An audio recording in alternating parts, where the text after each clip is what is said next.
পূর্ব মেদিনীপুর জেলার উত্তরকাঁথি শান্ত গ্রামাঞ্চল হঠাৎই পরিণত হল রাজনৈতিক সংঘর্ষের মঞ্চে।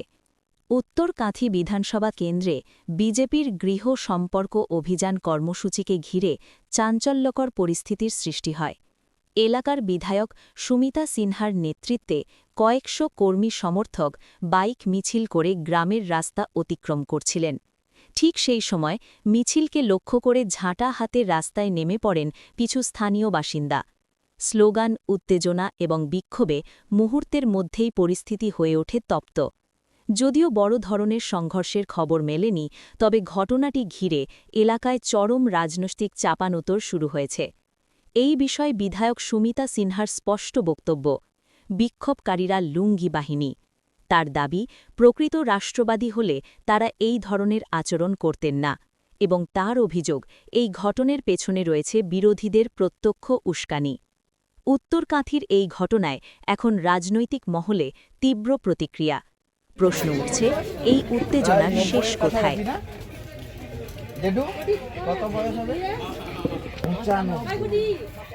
আপনাদের মিছিল চলছে, দেখা গেল রাস্তার মোড়ে ঝাঁটা হাতে নিয়ে তারা বিক্ষোভ দেখাচ্ছে, কি কারণ আপনাদের মিছিলকে লক্ষ্য করে?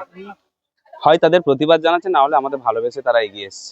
আসলে দুটো ভাবে মানুষ আসে, ভালোবেসে আসে, আবার অতিরিক্ত ভালোবেসে আসে। আমাদের কাছে এসছে, এটা আমাদের বড় কথা। বলি যে কেউ বা তোমায় ভালোবাসে, কেউ বা বাঁচতে পারে না, যে তাই বলে সবার সঙ্গে ঝগড়া করে মরতে হবে? আমরা ঝগড়া করতে আসিনি, আমরা এসছি মানুষের কাছে পৌঁছতে। তারা আমাদের সঙ্গে হয়তো কথোপকথন করতে এসেছিলেন, কিন্তু কেউ বা কাউকে বাধা দিয়েছে।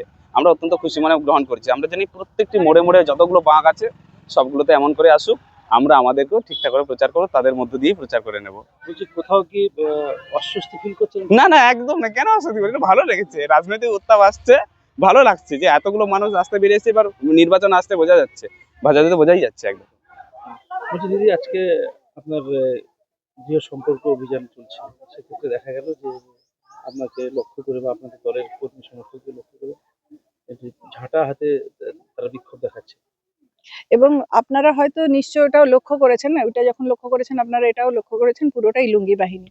এবং তাদের খুব গা জ্বালা, এসআইআর হওয়া থেকে প্রচুর গা জ্বালা। তাদেরকে তাড়িয়ে দেবো এরকম কথা আমরা কখনো বলিনি, কিন্তু তাদের গা জ্বালা, তাদের বোঝানো হয়েছে, তৃণমূল পার্টিটি তাদের এমনভাবে বুঝিয়েছেন যে তাদেরকে বোধহয় সবাই ঘৃণা করে বাইরে যায়। যিনি রাষ্ট্রবাদী মুসলমান হবেন তাকে কেন তাড়ানো হবে? তাদের গা জ্বালা এই কারণেই। এবং দেখুন, দল থাকলে বিরোধী থাকবে। যেদিন আমরা সরকারে আসবো সেদিনও এই বিরোধীগুলি থাকবেন।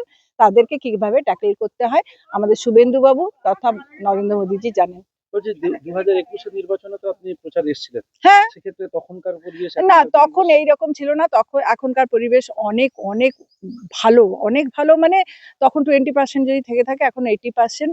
এবং এখানে আমি সত্যি ধন্যবাদ জানাই বিপুলেশ ধারা মহাশয়কে, কারণ তিনি পুঙ্খানুপুঙ্খে বোধহয় জায়গাটি জানেন। তিনি আমার মণ্ডল সভাপতি এখানকার, তিনি মোটামুটি পুঙ্খানুপুঙ্খে জায়গাটা জানেন বলে তিনি এত সুন্দর করে নিয়ে যাচ্ছেন। এবং সত্যিই উষ্ণ অভ্যর্থনা পাচ্ছি, যেটা 21-এ এতটা পাইনি।